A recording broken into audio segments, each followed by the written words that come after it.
Hey, what's going on, everyone? Welcome back to the channel and another episode of Dump and Chase. We have so much to talk about. It feels like every week more and more is being piled on. The first thing, the Islanders, they change a coach at the end of the season, the second straight Sunday where we've seen this as Pete Deboer gets a job. It feels like we haven't seen him in a long time. Many other teams getting their playoff chances up while others are losing them.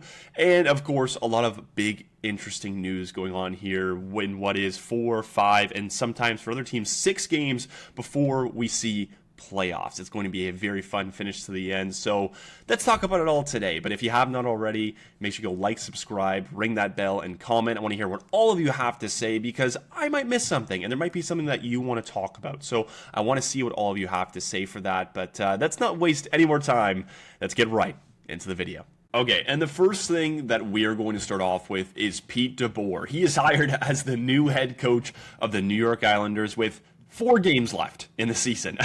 It feels like over the last couple of weeks, or at least the last 2 Sundays, teams are taking some chances with how things have gone. And maybe the Islanders saw the situation with John Tortorella in Vegas and saw 3-0-0 and said, yeah, the way that we've been playing, maybe we want to get that going. Yeah, it has not been a great time for the New York Islanders. 3-7-0 in their last 10, especially down a stretch like this, and with how close the Metro is, you cannot be playing like this. And if there's a guy that we know who can do it in the regular season, it's Pete Deboer. This guy is just a absolute workhorse when it comes to the teams that he's been able to play on. Now, as I outlined in my video that I did on my Skits channel, he's been on some pretty good teams. San Jose, Vegas, and Dallas over the last 3 times that he's been head coach. All very good teams, all teams that have made playoffs for the most part.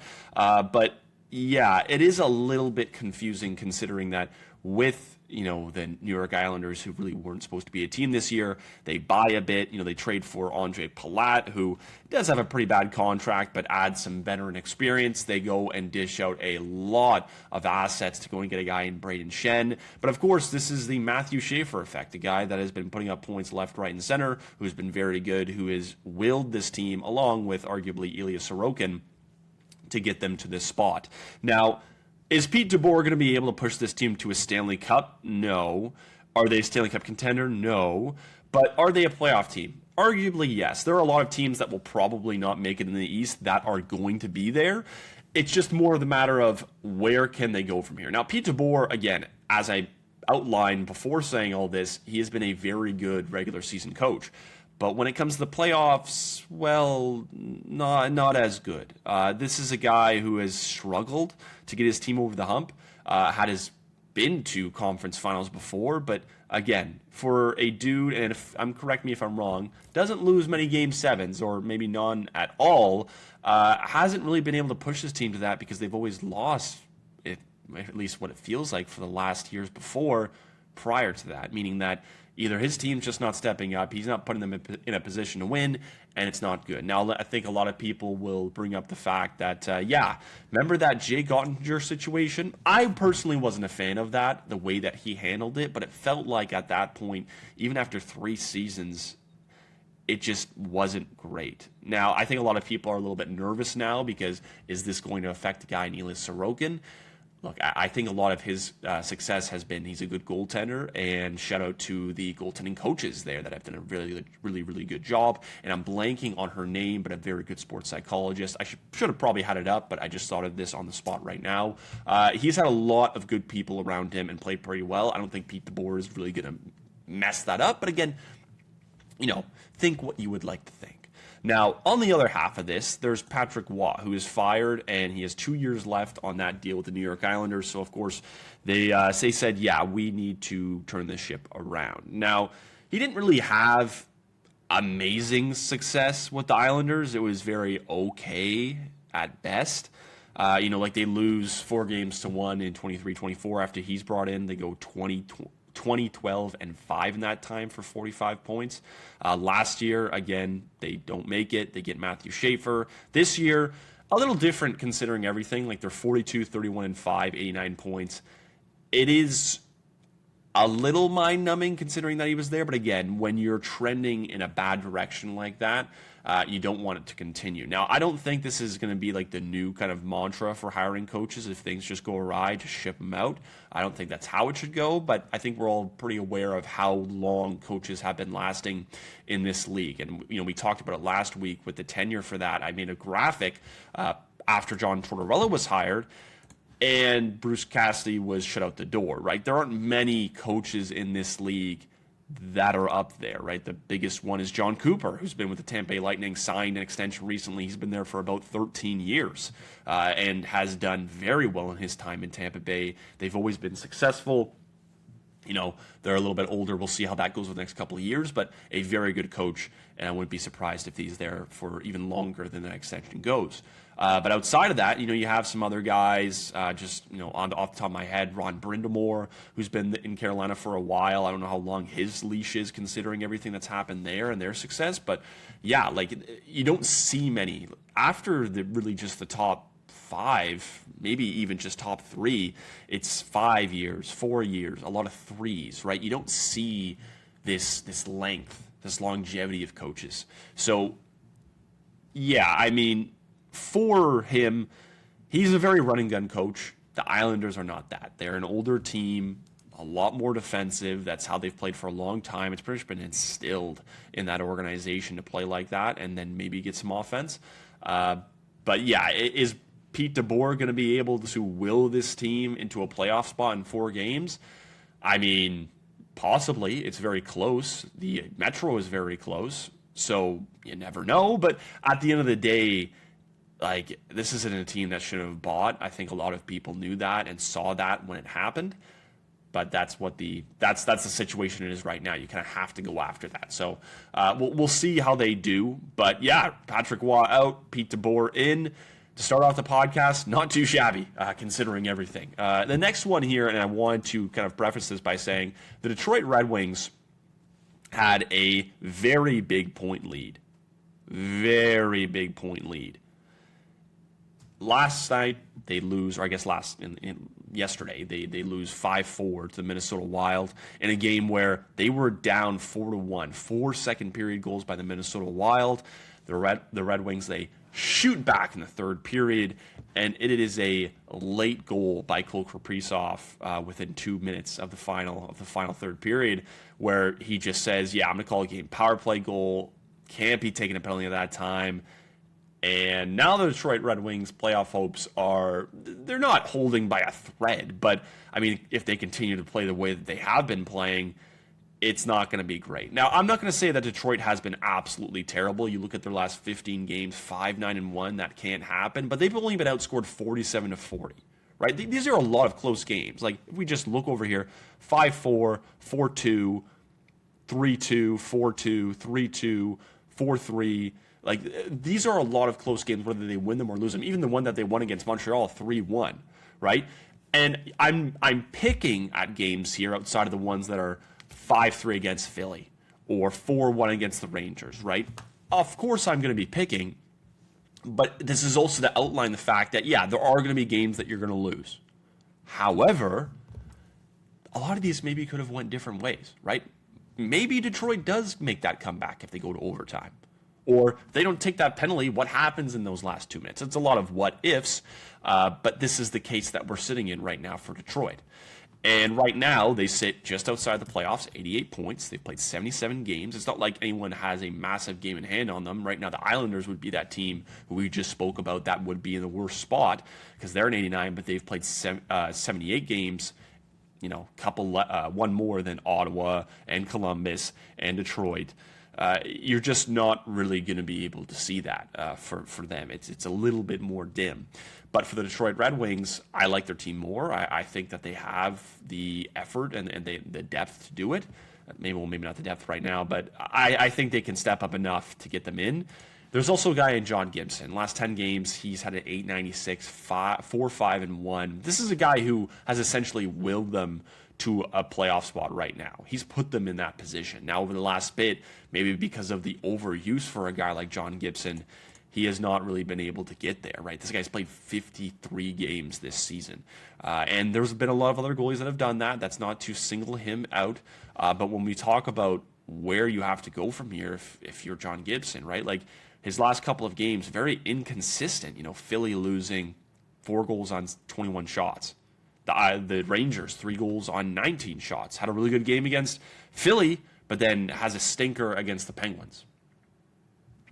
You can't have that. And I don't want to rip on him too much because at the start of the season I said it's not working out. Then he goes in an absolute tear, pretty much puts them in this position, and then now he's kind of back to being a little bit inconsistent.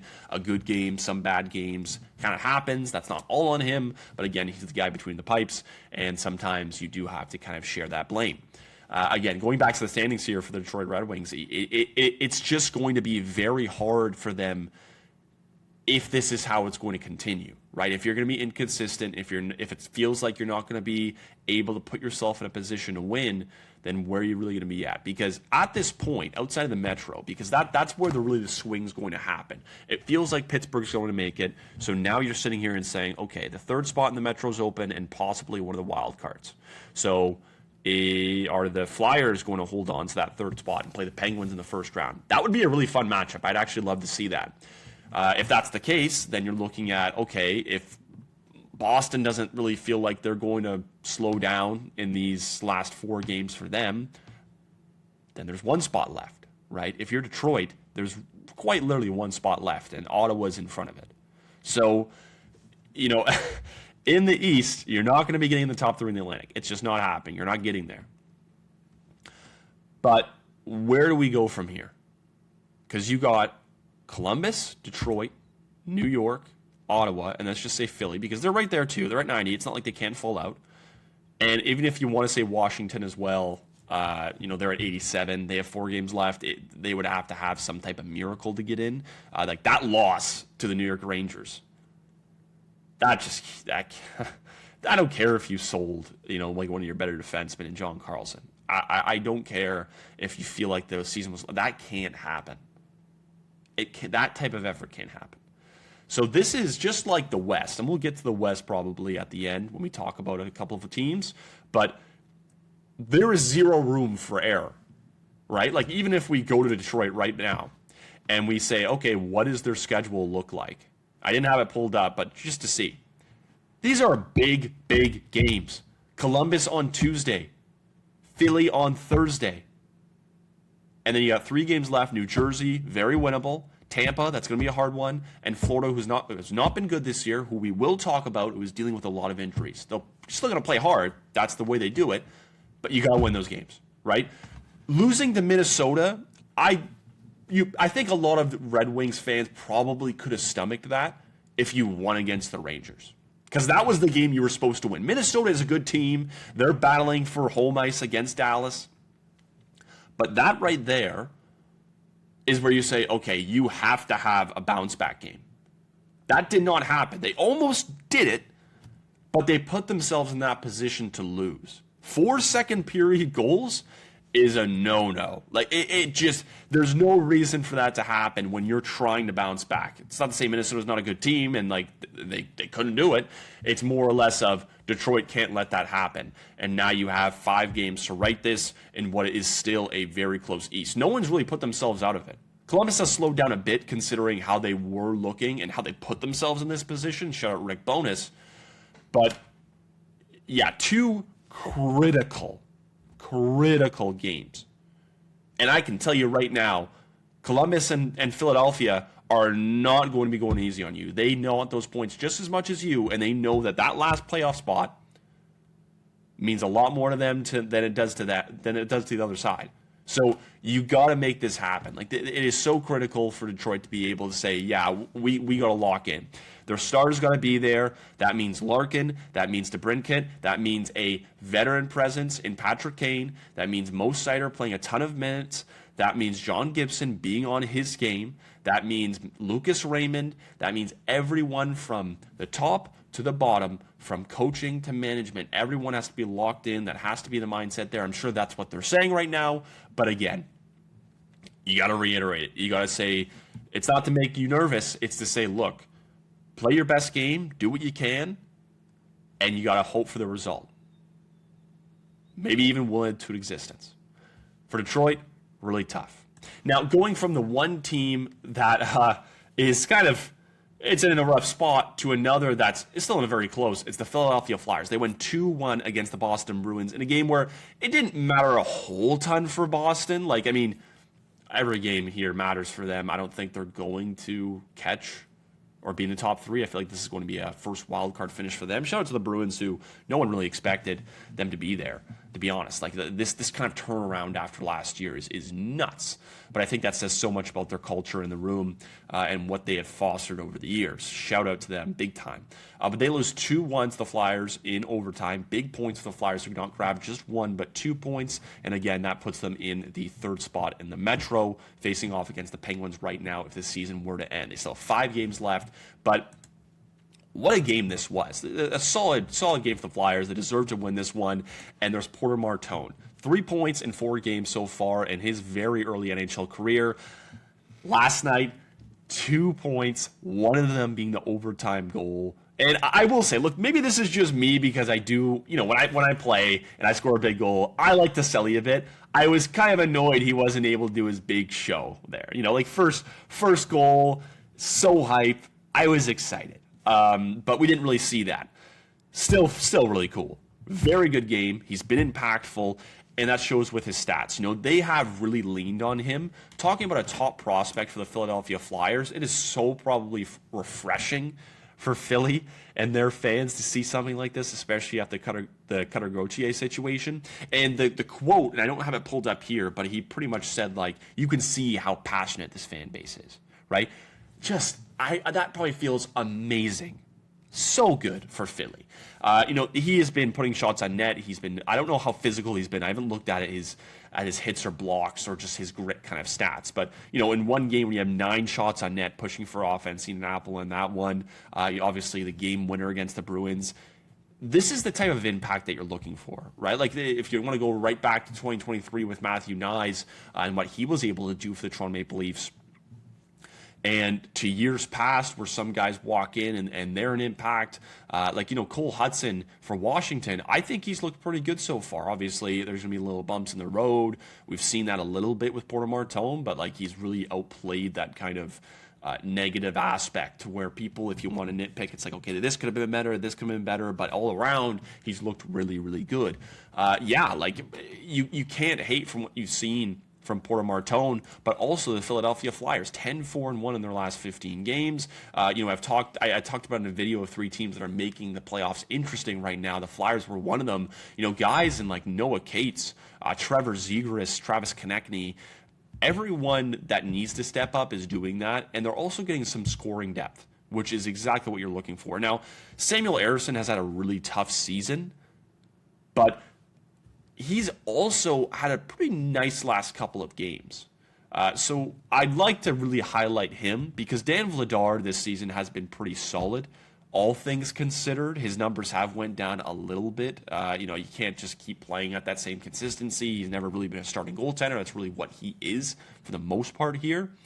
But yeah, the Flyers, of what they've been able to do, you gotta love what you've seen. Right? You beat the Bruins, you beat the Islanders in what's a big game, lose to the Wings, and lose to the Capitals. But you've had your moments. You've picked up points, I guess, when you need to. Maybe not always. I mean, even when you look at the list right now, I just named 2 teams who they're battling with for a playoff spot. You look up a little bit more, Columbus, they lost to them. But the Flyers have really done a good job, I think, of somewhat staying consistent, not letting losses really bother them. I think that says a lot about Rick Tocchet, who's really instilled that in the room. The Flyers have been a very fun team to watch. I would love to see them make it. To be honest, they're a team like Detroit where I wouldn't mind seeing them make it, because it's been so tough for them. We just saw Buffalo clinch, and I'm not even going to talk about them in this video, but yeah, shout out to Buffalo. They end that long drought of no playoffs, and these are other teams that I'd like to see also do well. You want to see some switch-ups. You want to see some difference. And I think this is exactly where it starts with a team like Philly. They put themselves in a good position, and now we kind of have to see how these last couple of games go for them. They're also in a good spot because they have another game in hand over, a team like the Islanders. and that's just one less kind of franchise to worry about. So, but yeah, going from the playoff picture in the East to the West, this is a very interesting time. Utah is probably going to make it there at 86 points. Nashville, Los Angeles, the San Jose Sharks, Winnipeg Jets are all there, but also the St. Louis Blues. A massive win over the Colorado Avalanche yesterday, 3-2, led by Robert Thomas, who gets his first hat trick in, I mean, what better moment would you want? Like, honestly, like, to put yourself in this position, it feels like we're seeing 2019 again for the St. Louis Blues. Honestly, and people say that every year. I'm not different, but it's so exciting, you know. And outside of a guy in Robert Thomas, who has really somehow put up his value more than what it already is, that first line of the St. Louis Blues, of Jimmy Snuggerud, Robert Thomas, and Dylan Holloway has been absolutely electric. And everyone else from top to bottom has been able to contribute. But look at these point totals over the last 25 games. And you notice who is up there: Robert Thomas, Dylan Holloway, and Jimmy Snuggerud. Now, I will say, I'm a little bit annoyed that Snuggerud was not doing this at the start of the season. Granted, he did have his troubles health-wise, but he was my Calder pick. I really did like St. Louis at the start of the season. It is not one as planned, for sure not. But they are looking a little bit better here over their last bit. They have been able to put themselves in a position to succeed, and we're seeing that in the standings. Like, the St. Louis Blues are 6-2-2 in their last 10. They've grabbed points when they could, and I mean, that's all you can do, right? Play hard, get yourself in a position to win, and try to make it happen. Now, I'm sure Blues management is a little annoyed considering how nice of a draft this is and where they were, possibly getting a guy like Ivar Stenberg, Gavin McKenna, Keaton Veerhoff, right? Like, a lot of these big names in the top 3, top 5, top 10. And I even mentioned the Detroit Red Wings being out of the playoffs. They send their first to St. Louis. They also have that one if they miss. Not a bad pick to have in the top 16, depending on where they kind of, you know, shivel out, depending on the lottery draft. But yeah, like, the St. Louis Blues are so interesting, and it goes from top to bottom in this lineup from everyone who's been able to contribute, right? Like, look at these names, like Pius Suter being your second line center. He's been good, but you're not expecting that to be solid. Like, Jack Finley as your fourth line guy. That back end of Logan Mailloux, Theo Lindstein, Tyler Tucker, and even what they've been able to just do with Joel Hofer, who's been so good. I think he had I don't know what it's been over the last couple of games, but when I checked the last 10 games, like a .943 save percentage. He's been so good. Like, this whole team as a whole, I just said whole twice, but that's okay. I'm so excited about the St. Louis Blues trying to prove people wrong, considering that I had them as this hyped up team. And then shout out Jimmy Snuggerud, who's also somewhat making my Calder pick as him better. But yeah, the Blues have put themselves in a pretty good position to succeed. And when we go look back at the standings here, they could do it. I mean, 76 games. The only team who has a game in hand on them right now is the San Jose Sharks, who I think could make it. We'll get into our playoff odds very soon. But I mean, even when we look at the St. Louis Blues, their schedule, and I haven't looked at it yet, so I genuinely don't know what they're going to be dealing with. Colorado again, they're going to be wanting their revenge. But then you have Winnipeg, who hasn't been exactly great, but they're still close, right? They're not knocked out. Chicago, Minnesota, Pittsburgh, and Utah. None of them are really easy matchups. Like, I mean, I think you could probably say Chicago and maybe Winnipeg, but again, like, Winnipeg's still in it. They could possibly do something. Their odds are very low, but they could, right? Minnesota's still going to possibly battling for home ice advantage. Pittsburgh they're 6 points up on 6 or 7 points up on the next team that's going to be coming up. Maybe it's Philadelphia, maybe it's the Islanders, whatever team that finishes in that third position in the Metro. We'll see. But yeah, Pittsburgh is going to be an interesting one because they're going to want to keep their home ice advantage. And then there is the Utah Mammoth, who they're not going to touch the Central, but maybe just pad their lead. I would assume the last game of the season, it's not going to be like that. But yeah, some doable games for the St. Louis Blues, but at the same time, like, they've been winning against some good teams. So any game is doable. Any team can beat a team at a single time. It's just what effort are you going to be bringing at that time, right? So the St. Louis Blues, going to be an interesting time to see how they fare in this playoff race, but I wanted to shout them out. That first line that's been so good, Robert Thomas, who was I wouldn't say almost traded, but his name was being floated around hard there at the trade deadline, and now he's playing a massive spot for the Blues to possibly make the playoffs after doing a hat trick and beating one of the better, if not the best team in the NHL. So kind of crazy. And going back to the East here for a second, and I said we would talk about them, it's the Florida Panthers. They missed the playoffs, and they're not able to three-peat. 2 cups in a row was enough for the Panthers. They dealt with a lot this season. Injuries, inconsistencies, guys not playing really up to what their standards are. We're seeing that in the points. A guy like Sam Reinhart, usually more than a point per game. He's got 61 and 64. Sam Bennett, good season. I mean, he's going to be probably over 60 points. 58 and 74. Brad Marchand, Carter Verhaeghe, Lundell, Tkachuk. If this team was healthy, probably would have been in a different position. I saw a lot of people kind of saying, yeah, but I mean, if you lose a guy like Matthew Tkachuk and Alexander Barkov, it doesn't matter. You're back-to-back Stanley Cup champions. You should be able to make it work. I mean, yes, but you're also taking away a Selke-level center who's taking big-time minutes, or some of the best players in the league, taking away their chances and pushing it back to the Florida Panthers side. Matthew Tkachuk is an absolute instigator. He's good offensively. He makes things happen. He's a rat. Yeah, that's a big-time miss. And this is not even talking about, and we'll go and look at it right now, of their team that has just been snake-bitten by injuries. Look at this lineup so far. Like, this is also keeping in mind that a guy later on in the season, Brad Marchand, got hurt. But look at that defense core. Like, the amount of guys that you're missing in terms of who should be a solid guy versus not. Barkov, Marchand out.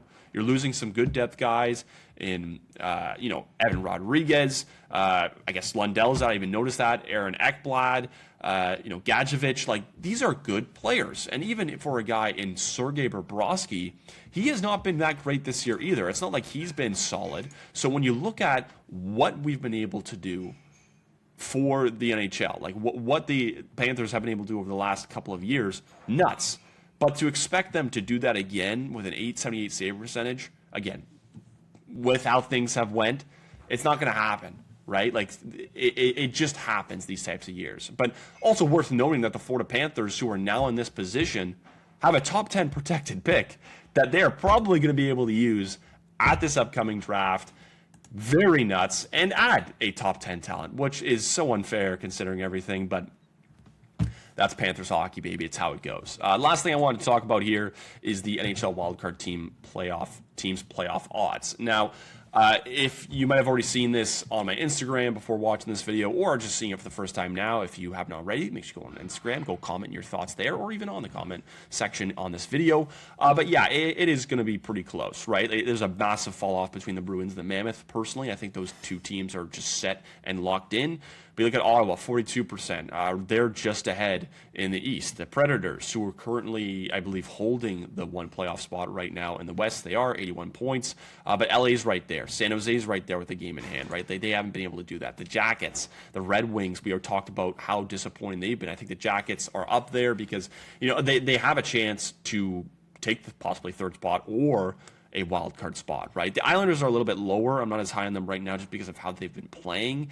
The Kings, I mean, you really never know what you're going to get. It's a mixed bag with the LA Kings. The Sharks, they're at 22%. I could see them making it, right, especially with that game in hand. But again, they haven't been consistent over their last 10. They got to win some big games here. The Blues, they're only at 10%, right? It's still going to be very hard. No matter how good you've been playing, no matter what your schedule looks like, and we looked at that, it's still going to be very hard for them to make that happen. Winnipeg, we talked about them, very low odds, 6.8%.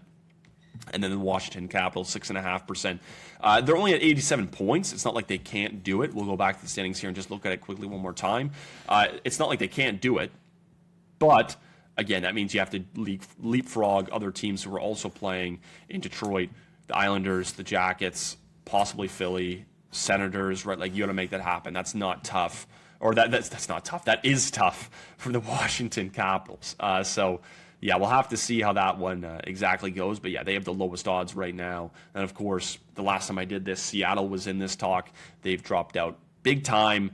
It's been very interesting for just this whole playoff run. It is so awesome, the type of playoff race that we're getting right now on both ends of the spectrum. But, yeah. that's the last thing I want to talk about. If you have not already, make sure you go like, subscribe, ring that bell, and comment. I want to hear what all of you have to say about really everything I've talked about, from playoffs to not to everything, the odds in between. It's going to be very interesting, so let me know your thoughts on that. And yeah, it's going to be a very fun ending to the season. So thanks for watching, and until next time, my name is Zach Staden, and we'll be talking soon.